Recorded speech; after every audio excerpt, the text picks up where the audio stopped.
সাধারণ মানুষের আকাঙ্ক্ষাকে উপেক্ষা করে রাষ্ট্রীয় অর্থের অপচয়ের মাধ্যমে নিজের পিতা শেখ মুজিবুর রহমানের নামে জাতীয় পর্যায়ে অনেক প্রতিষ্ঠান গড়েছিলেন ক্ষমতাচ্যুত সাবেক প্রধানমন্ত্রী হাসিনা।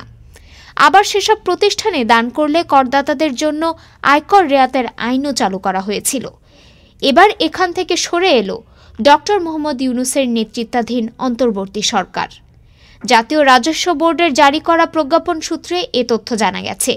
2023 সালের আয়কর আইন অনুযায়ী মোট 15টি খাতে বিনিয়োগ দান করলে একজন করদাতা আয়কর রেয়াত পান। এর মধ্যে জাতির পিতার স্মরণে প্রতিষ্ঠিত কোনো জাতীয় পর্যায়ের প্রতিষ্ঠানে কোনো করদাতা কর্তৃক অনুদান হিসেবে প্রদত্ত যে কোনো পরিমাণের অর্থ উল্লেখ আছে। এ খাতে দান করলে কর রেয়াত পাওয়ার রাজনৈতিক সুবিধা তুলে দিয়েছে এনবিআর। নাম প্রকাশ না করার শর্তে এনবিআরের একজন ঊর্ধ্বতন কর্মকর্তা জানান, আওয়ামী শাসনামলে সারা দেশে শেখ মুজিবের নামে বিভিন্ন প্রতিষ্ঠান গড়ে তোলা হয়েছে।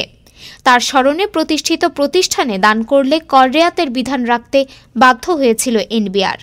এখন সরকার মনে করছে এটা প্রাসঙ্গিকতা হারিয়েছে, তাই এই আইন বাতিল করা হয়েছে। সুপ্রিম কোর্টের সিনিয়র আইনজীবী ব্যারিস্টার জ্যোতির্ময় বড়ুয়া বলেন, গত 16 বছর দেশে ছিল চোরের শাসন। তাদের মূল উদ্দেশ্যই চুরি করা ও টাকা পাচার করা। চুরি ও লুটপাটের সঙ্গে যারা জড়িত ছিলেন তাদের সুযোগ দিতেই এ ব্যবস্থা করা হয়েছিল। চোরদের পুনর্বাসন করার একটা ব্যবস্থাই ছিল এই দান খয়রাতি। ডেস্ক রিপোর্ট, আজ বার্তা, ঢাকা।